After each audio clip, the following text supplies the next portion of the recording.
இன்பமான வாழ்க்கை வேண்டேன், இனிய செல்வம் சீரும் வேண்டேன்.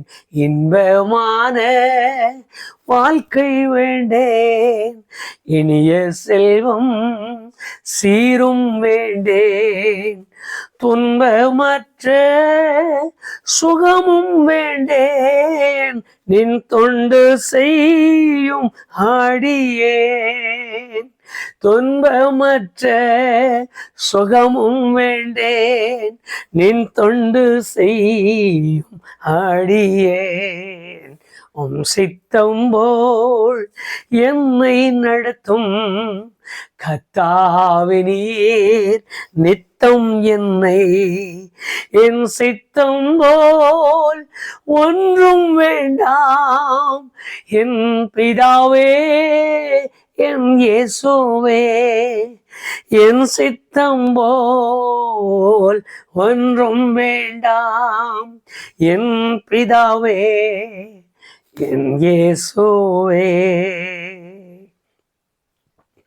இயேசு கிறிஸ்தியனும் இணையற்ற நாமத்தினாலே மறுரூபமாக்கப்படும்படியாக ஆயத்தப்பட்டு கொண்டிருக்கிற மனவாட்டிகள் ஆகிய தேவ ஜனங்களுக்கு நான் மறுபடியும் வாழ்த்துக்கள் கோரி மனமாற வரவேற்கிறேன்.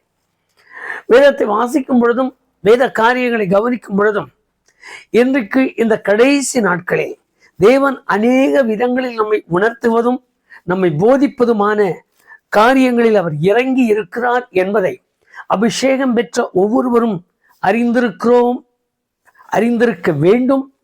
அவைகள் நம்முடைய உள்ளங்களில் தேவனுடைய ஆவியானவர் கிரியை செய்கிற காரியமாகவே இருக்கிறது என்பதையும் நாம் முதலாவது அறிந்து கொள்ளவும் கடனாளிகளாய் நிற்கிறோம். காரியம் கர்த்தருடைய காரியங்கள் என்று சொல்லும் பொழுது தெரிந்து கொள்ளப்பட்டவர்கள் ஒருவரும் பின்வாங்கி போகாதபடிக்கு நான் ஆதி காலத்தில் நடந்த சம்பவத்தை நினைவிற்கு கொண்டு வருகிறேன். பார்வோனுக்கு முன்பாக மோசே நின்றார். ஒவ்வொரு சமயத்திலும் ஒவ்வொரு பதிலை பார்வோன் சொன்னதை அறிவோம். எங்கள் தேவனாய கர்த்தருக்கு நாங்கள் ஆராதனை செய்ய வேண்டும், எங்கள் ஜனங்களை போகவிடு என்று கேட்கும் பொழுது ஒவ்வொரு சமயத்தில் ஒவ்வொரு பதிலை அந்த மனிதன் சொல்லி அனுப்பினது நமக்கு தெரியும்.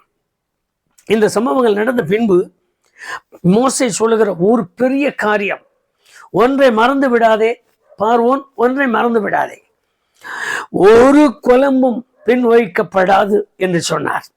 ஒரு குழம்பும் பின் வைக்கப்படாது. அதாவது ஒரு ஆடு மாடுகள் கால்கள் கூட அவைகள் கூட பின்னிட்டு நிற்காது என்கிறது போல சொல்லி தம்முடைய ஜனங்கள் மேல் வைராக்கியம் கொண்டவராய் இறங்கினார் என்பதை நம்முடைய நினைவில் கொள்ள வேண்டும்.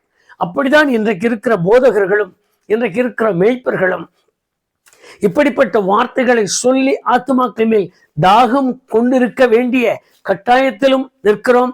அப்படிப்பட்டவர்களாக இருக்க வேண்டும் என்றும் தேவன் விரும்புகிறார். இன்றைக்கு நான் நம்முடைய நினைவிற்கு கொண்டு வர வேண்டிய ஒரு பெரிய காரியங்கள் உண்டு. மத்தேயு சுவிசேஷம் 2வது அதிகாரத்தில் கிறிஸ்துமஸ் காலங்களில் நாம் தியானிக்க வேண்டிய காரியத்தை இன்றைக்கு நம்முடைய நினைவிற்கு தேவன் நினைவுபடுத்துவாராக. இங்கு நடந்த சம்பவம் அந்த சாஸ்திரிமார்கள் என்று எழுதியிருக்கிறது. 6, 7, 3, 4 அந்த தியானங்கள் நமக்கு வேண்டாம். இன்றைக்கு இருக்கிற இந்த சூழலில் சாஸ்திரிகள் கிழக்கே நட்சத்திரம் ஒன்றை காண்கிறார்கள். நட்சத்திரத்தை அரசனுடைய பிறப்பின் நட்சத்திரம் அடையாளம் என்பதை அவர்கள் அறிந்திருக்கிறார்கள். நான் வேகமாய் அந்த காரியங்களை உங்களுக்கு நினைவுபடுத்தி விடுகிறேன். அதற்குள் இருக்கிற காரியங்களை மாத்திரம் நாம் அறிந்து நம்முடைய நிலைமை என்னவா இருக்கிறது என்று பார்க்கலாம். காண்கிறவர்கள் சாஸ்திரிமார்கள், அதாவது அறிஞர்கள், அல்லது அவைகளை பகுத்தறிகிறவர்கள், அல்லது கொஞ்சம் விவரமானவைகளை அறிந்தவர்கள், உலகத்தின் சுழற்சி, தேசத்தினுடைய காரியங்கள், இன்னும் கொஞ்சம் காரியங்களை ஆழமாய் அறிந்தவர்கள், அதாவது மற்ற மக்களை விட விசேஷித்த விதமானவர்கள். நாம் புரிந்திருக்க வேண்டும், புரிந்து கொண்டிருப்போம் என்று நம்புகிறோம். அழைக்கப்பட்ட பரிசுத்தவான்கள், அழைக்கப்பட்ட கர்த்தருடைய ஜனங்கள், அழைக்கப்பட்ட தெரிந்து கொள்ளப்பட்ட தேவ ஜனங்கள், முத்தரிக்கப்பட்ட தேவ ஜனங்கள், ஞானஸ்நானம் எடுத்துக்கொள்ளப்பட்ட தேவ ஜனங்கள் வித்தியாசமானவர்கள் என்பதற்கு அடையாளமாகும். அது வேறொரு காரியங்களை ஒற்று பார்க்கிறவர்கள், பூமிக்கு உரியவைகளை அல்ல மேலானவைகளை தேடுகிறவர்கள். அப்போஸ்தலனாகிய பவுல் கொலோசியரின் புஸ்தகத்தில் திட்டமாக எழுதினார், மேலானவைகளை தேடுகிற தேவ ஜனங்கள் என்று நாம் அறிவோம். இந்த சாஸ்திரிகள் கவனித்து பார்த்தார்கள். ஒரு நட்சத்திரம். இந்த நட்சத்திரம் அரசனுடைய அடையாளம் என்பது அவர்களுக்கு நன்றாய் தெரிகிறது. அரசனுடைய அடையாளம் என்பதை தெரிந்திருக்கிறார்கள். இரண்டாவதாக இந்த நட்சத்திரத்தை குறித்து அவர்கள் திட்டமாய் விசாரிக்கும்படி புறப்பட்டு வந்து விவரமாய் கேட்கிறார்கள். யூதருக்கு அரசன் எங்கே, யூதருக்கு ராஜா எங்கே என்று. அந்த நட்சத்திரம் அரசனுடையது என்பதை அறிந்திருப்பதோடு கூட நட்சத்திர அரசனுடைய இனத்தையும் அறிந்திருக்கிறார்கள். இவர்கள் இதோடு கூட நிற்காமல் நாம் போகிறது ஒரு அரசனுடைய அரண்மனைக்கு, இரண்டாவது இனத்தை மிகப்பெரிய இனமாக எண்ணப்படுகிற ஒரு யூத கோத்திரத்தை பார்க்க, இந்த ரெண்டுக்கும் தகுதியுள்ள வெகுமதிகளோடும் புறப்படுகிறார்கள். நீங்கள் ஒரு சிறு சிந்தனைக்காக இவைகள் எல்லாமே நம்மை ஒரு பெரிய ஆராய்ச்சிக்கு கொண்டு போகிறதாக எண்ண வேண்டாம். நாம் வாசிக்கிற இந்த வேத வசனங்கள், நாம் கேட்கிற இந்த வேத வசனங்கள் நம்மை ஆழமான ஒரு நினைவிற்கு கொண்டு போக வேண்டும். நாம் சிந்திக்கிற கடனாளிகளாகவும் இருக்கிறோம். இவைகளில் அவர்கள் அறிந்து கொண்டிருந்த இன்னொரு காரியம், அந்த 3 விசேஷமான காரியம். ஒன்று ராஜாவுக்காக ராஜாவினுடைய அடையாளம் அறிந்தார்கள், அது இனமும் தெரிந்து கொண்டார்கள். இந்த 3 இல்லாமல் தாங்கள் கொண்டு போகிற காரியங்கள் சாதாரணமாக இருக்கக்கூடாது என்று வெகுமான வேதத்தில் எழுதியிருக்கிறது. பொக்கிஷங்களை திறந்து என்று எவ்வளவு கொண்டு போனார்கள் என்று எழுதவில்லை. அப்படிப்பட்ட ஒரு சூழ்நிலையை அறிந்திருக்கிற சாஸ்திரிமாருக்கு ஒரு சின்ன காரியம் தெரியாமல் போனது. அதை நாம் அறிந்து கொள்ளவே, பிறந்தவரை குறித்த தரிசனம் இல்லாமல் போனது. எப்படி இருப்பார் அடையாளம் தெரியல. மேய்ப்பர்களுக்கும் அடையாளம் காண்பிக்கப்படுகிறது. எப்படி இருப்பார் என்கிற சூழ்நிலை தெரியல. எந்த மாதிரி இருப்பார், எந்த இடத்தில் இருப்பார், எப்படி எல்லாம், இவைகளை அறிய முடியாமல் போனது. தீர்க்க தரிசனத்தில் சொன்னப்பட்ட வார்த்தைகள் அறிய முடியவில்லை. என்ன சுருக்கமாக சொன்னால், நீங்கள் வேத வசனத்திற்குள்ளாக வாசித்து பாருங்கள். அந்த அதிகாரம் முழுவதையுமே கொண்டு வாருங்கள். எருசலேம் தெரிந்து விட்டது அவர்களுக்கு. அரசனை யூதர்கள் ராஜா எருசலேமில் பிறப்பார், எருசலேமுக்கு போகிறார்கள். ஆனால் எருசலேமுக்குள் இருக்கிற பெத்லகேம் அவர்களுக்கு தெரியல. மிக 5ஆம் அதிகாரம் 2ஆம் வசனத்தில் அருமையா எழுதியிருக்கிறது. பெத்லகேம் தான் இந்த அரசனுடைய பிறப்பிடம் என்பது தெரியவில்லை. எருசலேமிலே போய் கேட்கிறார்கள், பெத்லகேம் தெரியாமல் போனார்கள். மறுபடியும் கொஞ்சம் அப்படியே கவனிங்க. அதே அதிகாரத்தில் அவர்கள் கண்ட நட்சத்திரம் அவர்களுக்கு தெரிகிறது. இந்த நட்சத்திரம் வழிகாட்டி கொண்டு வருகிறது அவர்களுக்கு தெரியவில்லை. அது எங்கு போகிறது, எப்படி நகருகிறது, எந்த இடத்திற்கு போகிறது என்று தெரியவில்லை. அருமையான கர்த்தருடைய பிள்ளைகளே, அருமையான சாஸ்திரிமார்களை குறையாய் சொல்லுவதற்கு அல்ல. இந்த சாஸ்திரிகளுக்கு ஒன்று தெரியவில்லை, இந்த சாஸ்திரிகள் கணிப்பது சரியில்லை, இந்த சாஸ்திரனுடைய காரியங்கள் தெரியவில்லை என்பது அல்ல. இன்றைய நம்முடைய காரியங்கள் அவர்களுக்கு தெரியாததை ஒன்றும் நாம் தெரிந்து கொண்டதாக நான் சொல்வதற்கில்லை. நாம் இப்பொழுது யோசிக்க வேண்டிய ஒரு காரியம் உண்டு. கணித்த சரியான கணிப்புக்குரியவர்கள் என்ன காரியம் வேண்டுமோ அதை விட்டுவிட்டார்கள் என்பதுதான் இன்றைக்கு நம்முடைய நினைவிற்கு கொண்டு வர வேண்டிய காரியம். அரசனுடைய அடையாளம் தெரிகிறது, அரசனுடைய பிறந்த அரசனுடைய இனம் தெரிகிறது. ஆனால் அவர்களுக்கு வெகுமதி கொண்டு போக தெரிகிறது. இந்த 3 காரியத்திலும் கவனம் உள்ளவர்களாய் இருக்கிறார்கள். அதை போல புறப்படுகிற இடம் தெரிகிறது, எருசலேம் என்று தெரிகிறது, பிறந்த இடம் தெரியவில்லை. தங்களுக்கு வழிகாட்டுகிற ஒரு நட்சத்திரம் தெரிகிறது, ஆனால் அது வழி காட்டுகிறது என்கிற அந்த காரியத்தை புரியவில்லை. இன்றைக்கு நாம் வேதத்தை கையில் எடுக்கிறது உண்மை. அநேக இடங்கள், அநேக மக்கள் வித்தியாசமான சூழ்நிலைகளை கொண்டு வருகிறது உண்மை. ரொம்ப வித்தியாசமா இருக்கு நம்முடைய மக்கள் செய்கிற காரியங்கள். ஆராதனை என்பதையெல்லாம் நாம் எண்ணி பார்த்தால் சில நேரம் ஆச்சரியப்படுகிறோம். எவ்வளவோ நேர்த்தியான ஆராதனை, ஆராதனையின் பாடல்கள், ஆராதனையில் போடுகிற அந்த ஆராதனையினுடைய தன்மைகள், ஆராதனுடைய கிரமம் எண்ணி பார்க்கும் பொழுது ஆச்சரியமா இருக்கிறது. இவ்வளவெல்லாம் ஆராதிக்கிறோம், இவ்வளவெல்லாம் துதிக்கிறோம், இவ்வளவெல்லாம் பாடுகிறோம். மாத்திரமல்ல, வேத வசனத்தை கையில் எடுத்து வாசிக்கும் பொழுது நேர்த்தியா இருக்கிறது. அதுவும் சபைகளை குறித்து பேசும் பொழுது சிலர் சொல்லுவார்கள், அந்த சபையில் இருக்கிற அந்த அபிஷேகம், அந்த ஆவி இந்த சபையில் இல்லை, அதை நாம் சொல்லுகிறோம். அங்க இருக்கிற அந்த உற்சாகம் இந்த பக்கத்தில் இல்லை, அதை சொல்லுகிறோம். அங்க இருக்கிற அந்த தன்மை இங்கு இல்லை, அதை சொல்லுகிறோம். இது எல்லாமே நாம் சொல்லிக் கொண்டேதான் இருக்கிறோம். இவைகள் எல்லாம் நமக்கு தெரிகிறது. இவைகள் எல்லாவற்றையும் நாம் அறிந்திருக்கிறோம், இவைகள் எல்லாம் நாம் புரிந்திருக்கிறோம். ஆனால் எல்லாம் தெரிந்திருக்கிற ஒரு தன்மையில் நடந்திருக்கிற சம்பவம், அறிந்திருக்கிற சம்பவம் பெத்லகேம் நமக்கு தெரியல. பெத்லகேம் தெரிந்திருந்தால் இவன் இங்கும் அங்கும் போய் அத்தனை குழந்தைகள் கொள்ளுவதற்கு இடம் கொடுத்திருக்க மாட்டார்கள். காரணம், அமைதியா போயிருப்பாங்க, அமைதியா வணங்கியிருப்பாங்க. மேய்ப்பர்கள் போனது போல இவர்களும் சேர்ந்து அமைதியா போயிருப்பார்கள். எங்கே பிறக்கிறார் என்கிற தரிசனம் தெரியாத ஒரு அனுபவத்தில் சாஸ்திரிகள் நின்றதை நாம் அறிவோம். ஒன்று. இன்னொன்று, நட்சத்திரம் தங்களுக்கு வழிகாட்டுகிறதை அறியாமல் போனார்கள். இன்றைக்கு இருக்கிற சூழ்நிலைகளை கொஞ்சம் நினைவிற்கு கொண்டு வாருங்கள். எல்லாம் நமக்கு தெரிகிறது. கீர்த்தனை தெரிகிறது, சங்கீதங்கள் தெரிகிறது, சங்கீர்த்தனங்கள் தெரிகிறது, ஞான பாட்டுகள் தெரிகிறது, பாடல்கள் தெரிகிறது. நமக்கு இப்படி எல்லாம் இருந்தால் தேவ பிரசன்னத்தை உணர முடியும் என்று தெரிகிறது. இப்படிப்பட்ட ஒரு ஆள் பிரசங்கித்தால் அதில் நமக்கு ஒரு உணர்வு உண்டாகிறது என்று தெரிகிறது. இந்த வேத வசனங்களை சொல்லும் பொழுது நம்முடைய உள்ளம் கொழுந்து விட்டு எரியவில்லையா என்று சொல்லுகிற வேத வசனம் தெரிகிறது.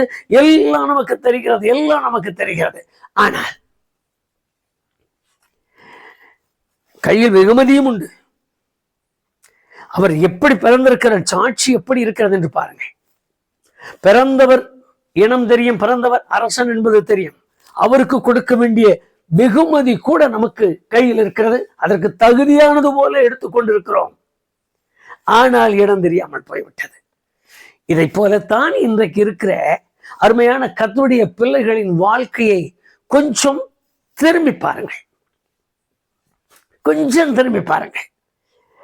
எல்லாம் தெரிகிறது. வேத காரியங்களின் வேத வசனங்கள், வேத ஜெபங்கள், விசுவாச பிரமாணம், ஜெப பிரமாணங்கள், இன்னும் அதற்குரிய எல்லாம் தெரிகிறது. ஆனால் பிதா குமாரன் பரிசுத்த ஆவியானவரின் நாமத்தினாலே பாவம் மன்னிப்புக்கென்று எடுத்துக்கொள்கிற தண்ணீரில் முழுகிற ஞானஸ்நானம் தெரியாத கர்த்தருடைய பிள்ளைகள். ஆம், நம்முடைய சிந்தனைக்கு ஆழமாய் நாம் சிந்திக்க வேண்டும். எல்லாம் தெரிகிறது. எப்படி ஆகிலும் என்னை ஆராய்ந்து பார்த்து என்னை ஒப்பு கொடுத்து என்னுடைய வாழ்க்கையில் ஒரு பரிசுத்தத்தை கொண்டு வர வேண்டும் என்பது தெரிவதில்லை. அதற்கு நம்ம ஒரு காரியத்தை சொல்லிவிடுகிறோம். எங்களிடத்தில் ஞானஸ்நானம் பெற்றுக்கொண்ட ஒரு அருமையான குடும்பம் எனக்கு தெரியும். அந்த குடும்பம் வழக்கமாக ஒரு புரியாத ஒரு காரியத்தில் இருந்தார்கள். நான் சபையை சொல்லி சுட்டி காட்ட விரும்பவில்லை. புரியாத காலத்தில் இருந்தார்கள். புரியாததை தொழுது கொண்டு வந்தார்கள். நான் அவர்களுக்கு சத்தியத்தை விளக்கி கொடுத்து சத்தியத்தினுடைய காரியம் இவைகள் தான் என்று அவர்களை தண்ணீர் முழுக்கி அவர்களுக்கு ஞானஸ்நானம் கொடுத்து அவர்களை அந்த ஒரு பரம அழைப்பின் பந்தய பொருளை பெறுவதற்கு தகுதியுள்ளவர்களாய் மாற்றி அமைத்து வைத்த காலம். நாட்கள் கடந்து போனது. கொஞ்ச காலம் ரொம்ப உபத்திரவங்கள் நீதி வரைக்கும் நெருக்கடி வரும்பொழுது, சங்கடங்கள் வரும்பொழுதெல்லாம் இப்படியே தேடுவார்கள். ஆண்டவர் ஆண்டவர் தான், ஆண்டவர் தான், அவரிடத்தில் வேண்டிக் கொள்ளுங்கள், அவரிடத்தில் ஜெபியுங்கள், எங்களுக்கு வேறுபாடம் எடுங்கள், எங்களோடு பேசுங்கள், இதையெல்லாம் சொல்லி கொண்டு வந்தார்கள். கொஞ்ச நாட்கள் கடந்தது. கொஞ்ச நாட்கள் கடந்த உடனே இப்பொழுது அந்த ஆராதனை, அந்த பக்தி, அந்த பந்தி, அந்த பரிசுத்தத்தின் தன்மை எல்லாம் அப்படி அடங்கி இருக்கிறது. எல்லாம் அப்படி அடங்கிவிட்டது. எத்தனையோ என்னால் இது போல அனுபவங்கள் எவ்வளவோ என்னால் சொல்ல முடியும். வேத காரியங்களை முற்றிலும் தெரிந்தவர்களைப் போல, சாஸ்திரிமார்களைப் போல எல்லாம் இனம் வரைக்கும் தெரிந்திருக்கிறவர்கள் எல்லாம் ரொம்ப விசேஷமா இருக்கு. ஆனால் பரிசுத்த ஆவியானவரின் அபிஷேகம் தெரியவில்லை. நான் பரிசுத்த ஆவியின் அபிஷேகம் பெற வேண்டும். நான் தேவனுடைய பிரசன்னத்தால் நிறைந்திருக்க வேண்டும். நான் பரிசுத்த ஆவியின் அபிஷேகம் பெற்றுக் கொண்டால்தான் உணர்த்தப்படுவேன், போதிக்கப்படுவேன், கடிந்து கொள்ளப்படுவேன், நான் நல்வழிப்படுவேன் என்கிற அனுபவங்கள் தெரிவதில்லை. இவைகள் மற்றவைகள் எல்லாம் வேத காரியங்களை கவனித்து பாருங்கள். அதற்குள் இருக்கிற பிரசங்கம், அதற்குள் இருக்கிற காரியங்கள் எல்லாம் தெரியும்.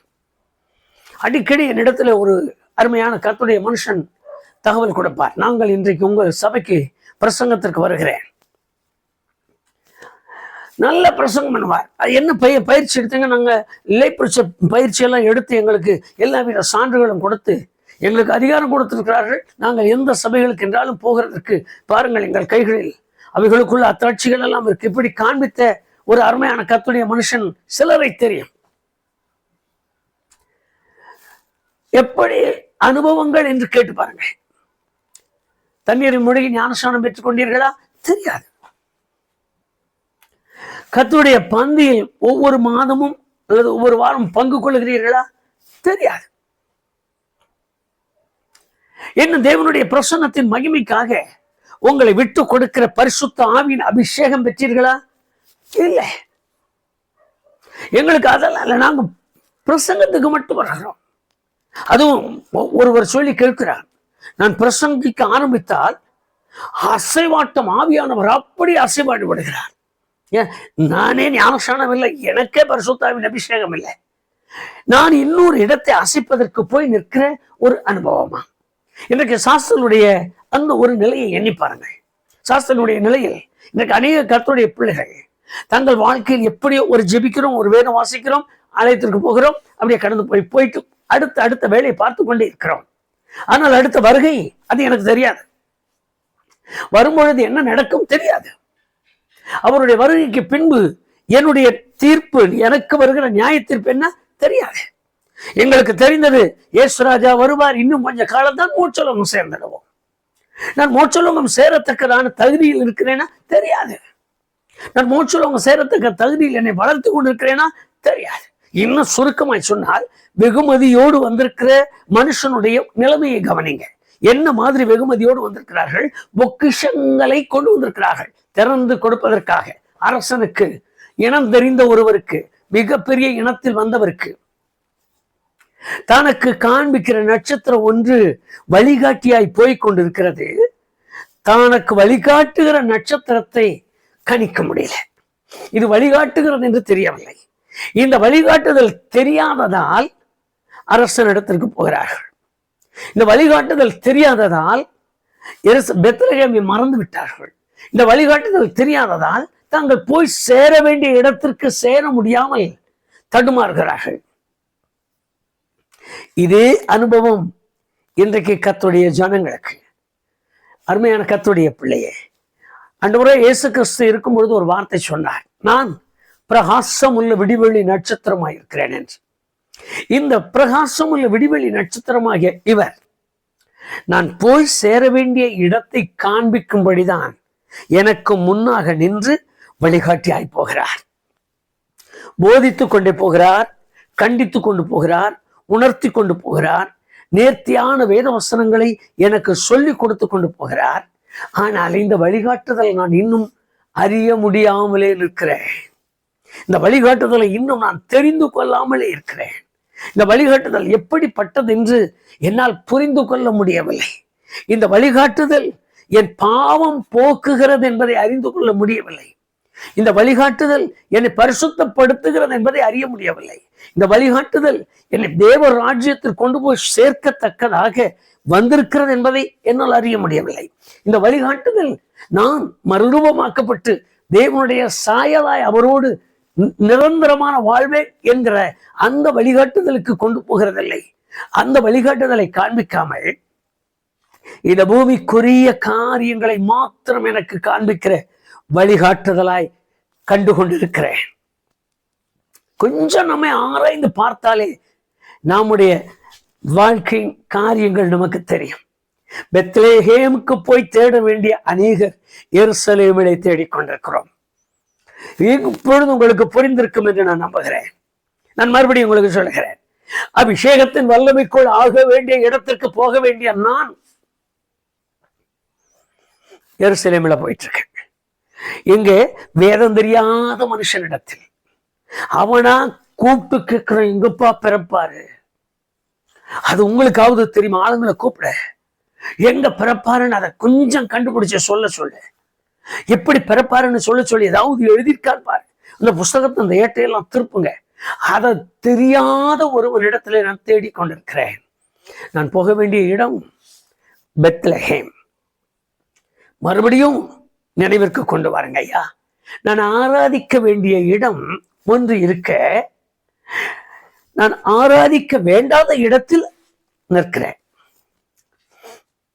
நான் பாடி துதிக்க வேண்டிய ஒரு இடம் இருக்க, நான் பாடி துதிக்க வேண்டாத இடத்தில் நிற்கிறேன். எனக்கு எல்லாம் தெரிந்திருக்கிறது, ஆனால் அது தெரியல. எனக்கு எல்லாம் தெரிந்திருக்கிறது, ஆனால் வழிகாட்டுதலை நான் கவனிக்கல. நான் கணிக்கிறது சரியா கணிச்சிட்டேன், ராஜாதான் கணிச்சிட்டேன், இந்த இனம் தான் கணிச்சிட்டேன், அதுக்கு வேண்டியது வெகுமதி இவ்வளவு வேணுங்கிறத கணிச்சு வச்சுட்டேன்.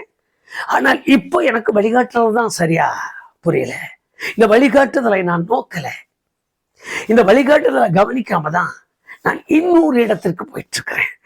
நான் போக வேண்டிய இடத்தை மறந்துட்டேன். இன்றைக்கு என்னை கேட்டுக்கொண்டிருக்கிற என் அன்பு சகோதர சகோதரிகளே, எனக்கு அருமையான தாயே, என் அருமை தகப்பனே, வாழ்க்கை என்பது, கிறிஸ்தவம் என்பது ஏதோ நான் கிறிஸ்தவனாய் மாறிவிட்டேன் என்று சொல்லுவதல்ல.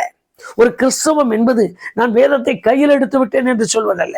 ஒரு கிறிஸ்தவம் என்பது நான் ஆலயத்துக்கு போகிறேன் என்று சொல்வதல்ல. ஒரு கிறிஸ்தவம் என்பது நான் எப்பொழுதுமாய் ஆண்டவர் இயேசுவைத்தான் நம்புகிறேன் என்று சொல்வதல்ல. ஒரு கிறிஸ்தவம் என்பது தரிசனம் நிறைந்த ஒரு வாழ்க்கை. தரிசனம் என்பது எப்படி நம்ம இப்ப பார்க்கிற சொப்பனமும், இப்ப பார்க்கிற கனவுகளும், இப்ப பார்க்கிற இன்னொரு வீட்டுல இடி இறங்குறது, இன்னொரு வீட்டுல மாடு முட்டுறது, இன்னொரு வீட்டுல இடிஞ்சு விழுகிறது, அப்படி பார்க்கிற தரிசனத்திற்குள்ள அல்ல. அது அல்ல என்னுடைய தரிசனம். எல்லாம் நான் தேவ ராஜ்யத்தை போய் சேர்வதற்குரிய மார்க்கத்தை தெரிந்து நடப்பதுதான் சரியான தரிசனம். நான் மட்டுமல்ல, யோசுவா சொன்னார், நானும் என் வீட்டாருமோ வென்றால். ஏசாயா சொன்னார், நானும் கர்த்தர் எனக்கு கொடுத்த பிள்ளைகளும் என்று சொன்னார். அப்படி ஒரு அனுபவத்தில் நானும் எனக்கு உண்டானவைகளோடு கூட நான் எனக்கு ஒரு தரிசன வாழ்க்கையை நான் தேட வேண்டும். எனக்கு வழிகாட்டியா இருக்கிற நட்சத்திரத்தை நான் கவனியாமல் நான் எங்கோ போய் உட்கார்ந்து கொண்டேன். நான் எங்கோ போய் விசாரிக்கிறேன். நான் இல்லாத இடத்தில் சொன்னதால் எனக்கு கிடைத்த லாபம் என்ன? ஒண்ணு இல்லை, கூப்பிட்டு கேட்டுட்டு போங்கப்பா, நீங்க என்னப்பா சாஸ்திரிங்க, உங்களுக்கு வந்திருக்கிறீங்க, எங்க இருக்குதுன்னு தெரியாத, அதெல்லாம் கொஞ்சம் அப்படி நினைவிற்கு கொண்டு வந்து பாருங்க. என்ன சாஸ்திரியா, நட்சத்திரத்தை பார்த்துட்டீங்க, அந்த இடத்த பார்த்துட்டீங்க, இப்ப எங்க பிறந்திருக்கிறான்னு தெரிய பிறக்காத இடத்துல வந்து தேடிட்டு இருக்கிறீங்க. பிறந்த இடம் ஒண்ணு இருக்கு, அப்ப வழிகாட்டுதலை மறந்துட்டாங்க. ஒரு நட்சத்திரம், நீங்க வேத புஸ்தகத்தில் 9வது வசனத்துக்கு வாங்க, மத்த 2:9 பாருங்க. அவர்கள் கண்ட நட்சத்திரம் அவர்களுக்கு முன் செல்கிறதை கண்டு ஆனந்த சந்தோஷம் அடைந்தார்கள். அதற்கு பின்னால வழி தெரியுது. அப்ப வழி தெரியாமலே தான் வழி காட்டுதலை கண்டு கொள்ளாமல் இருந்தார்கள். என்னோடு கூட இன்றைக்கு தேவ சமூகத்தில் இருக்கிற, என்னை கேட்டுக்கொண்டிருக்கிற அன்பு சகோதர சகோதரி, ஒரு நட்சத்திரம் நமக்காக தோன்றினது, நமக்காக உதித்தது. இந்த நட்சத்திரம் வழிகாட்டி கொண்டு போகிறது. இந்த வழிகாட்டுதல் நேர்த்தியான வழிகாட்டுதல். இந்த வழிகாட்டுதல் நமக்கு பாரம்பரியத்தை அல்ல. இந்த வழிகாட்டுதல் நமக்கு யாரும் சொல்லிக் கொடுத்த ஒரு காரியத்தை அல்ல. இந்த வழிகாட்டுதல் சிக்கனமாய் முடித்து கொண்டு போகலாம் என்பதற்கல்ல. இந்த வழிகாட்டுதல் குறுக்கு வழியில் போய் சேரலாம் என்பதற்கல்ல. இந்த வழிகாட்டுதல் ஏதோ ஒரு விதத்தில் அப்படி இருந்தால் போதும் என்று சொல்வதற்கல்ல. இந்த வழிகாட்டுதல் சரியானபடி அது இடத்திற்கு போய் சேரும் வரைக்கும் வழிகாட்டும். அது வரைக்கும் வழியை, பாதையை தெரிந்து வெளிச்சத்தில் நடக்க வேண்டியது நம்முடைய கடமை. இன்றைக்கு எத்தனை அருமையான கர்த்தருடைய ஜனங்கள், எத்தனை பேர் உண்மையாகவே வேத வசனத்திற்கு கீழ்ப்படிந்திருக்கிறேன் என்று சொல்லுகிற கர்த்தருடைய பிள்ளைகள், எத்தனை பேர் இந்த வேத வசனத்தை கைகொண்டு நடக்கிறேன் என்று சொல்லுகிறவர்கள், எத்தனை பேர் வேதத்தில் என்ன எழுதியிருக்கிறது என்று நாம் கவனித்து நடக்கிற கர்த்தருடைய பிள்ளைகள், எத்தனை பேர் இன்றைக்கு வரைக்கும் அந்த காரியங்களில் வேகமா சவுண்டா பேசணும், மூர்க்கமா பேசணும், அப்புறம் ஏதோ ஒரு காரியத்தை நிதானிக்கிறது. அது இந்த அனுபவங்கள், இந்த அடையாளங்களை பார்த்தாலே போல அருமையான பிரசங்கி, அருமையான கைகள் தலையில வைக்கிறோம், அவ்வளவுதான். அதற்கு மேல நல்லா அவரா சொல்லிட்டார். அதுவும் அவரே சொல்லிட்டார். அவரே என்ன, எவரேன்னு அவரே சொல்லிட்டார். இப்படி இன்றைக்கு ஓடிக்கொண்டிருக்கிற இந்த காலத்தில் என்னை கேட்டுக்கொண்டிருக்கிற அன்பு சகோதர சகோதரிகளுக்கு நான் சொல்லிக் கொடுக்கிற காரியம், முற்றிலும் அறிந்த சாஸ்திரிகள் பிறப்பிடம் தெரியாதவர்களாய் போனார்கள். முற்றிலும் அறிந்த சாஸ்திரிகள் தங்கள் வழிகாட்டுதலை மறந்து விட்டார்கள். அவர்களைப் போல இன்றைக்கு நம்முடைய அனுபவங்கள் வேண்டாம். வேதத்தை திறந்து முற்றிலுமாய் பிறப்பை கவனித்தது போல வழிகாட்டுதலை கவனித்து சரியான இடம் சேர்வதற்குரிய ஒரு பக்குவமுள்ள இருதயத்தை நாம் பெற்றுக்கொள்ளத்தக்கதாக ஒவ்வொரு நாளும் வேத காரியங்களை கவனிங்கள், உற்று கவனித்து பாருங்கள். அவைகளாலே நமக்கு நித்திய ஜீவன் உண்டு. அந்த நித்திய ஜீவனை பெற்றுக்கொள்ளத்தக்கதாக நம்மையும் தேவன் நடத்தி செல்ல அவருடைய பாதத்தில் இன்றைக்கு நாம் கெஞ்சி கேட்கலாமா? அவர்களைப் போல எனக்கு வேண்டாம், என்னை முற்றிலுமாய் மாற்றி நான் பிறப்பிடம் அறிந்து நான் போய் சேர வேண்டிய இடம் தெரிந்து கொள்கிற வழிகாட்டுதலின்படி நடக்க எனக்கு கிருபைத்தார். நட்சத்திரம் கண்ட இடத்திற்கு போய் சேரும் வரைக்கும் அவர்கள் பின்தொடர்ந்தார்கள், சரியான இடத்தை சேர்ந்தார்கள். அப்படியே நீர் எனக்கு வழிகாட்டுதலின்படி நான் தேவராஜ்யத்தை சேருவதற்கு எனக்கு சரியான வழிகாட்டுதலை கண்டு கொள்ளுகிற ஒரு தரிசனம் நிறைந்த வாழ்க்கை தாரும் என்று சொல்லி கேட்கலாமா? நல்ல பிதாவே, உமது நாமத்தின் மகிமைக்காக நாங்கள் இன்றைக்கு வேத வசனத்தை திறந்து பார்த்தோம். நல்ல சாஸ்திரிமார் அவர்களுடைய அனுபவங்களை நாங்கள் எண்ணும் பொழுது ஆச்சரியப்படுகிறோம். ராஜா என்கிற அனுபவத்திற்கு அவர்கள் கண்டுகொண்டதும் இனத்தை கூட கண்டுபிடித்து விட்டார்கள் என்றும் ஆண்டவரே நாங்கள் வாசித்தோம். அதற்கு தகுந்த வெகுமதிகளோடும் புறப்பட்டார்கள் என்று வாசித்தோம். ஆனால் பிறந்த இடத்தின் தரிசனம் தெரியாமல் போனார்கள். அந்த காரியங்களை எங்கள் மனதிற்குள் கொண்டு வருகிறோம். அடுத்துமே அவர்கள் செய்த காரியம், எல்லாவற்றையும் அறிந்த எருசலேமை தெரியும், பெத்லகேம் தெரியாமல் போனார்கள். அவர்களுடைய நடத்துதல், அவர்கள் 3 பேரும் பேசி, அவர்கள் அந்த சாஸ்திரிகள் அவர்களோடு கூட நடந்து வருகிற அனுபவங்களில் தங்களுக்கு மேல் வழிகாட்டுகிறவரை மறந்து, தங்களுக்கு வழிகாட்டுகிற நட்சத்திரத்தை மறந்து அவர்களாக வழி நடந்து போய் ஒரு அரண்மனையை சேர்ந்ததை பார்க்கிறோம். இந்த அனுபவங்களை எங்கள் நினைவிற்கு நாங்கள் கொண்டு வருகிறோம்.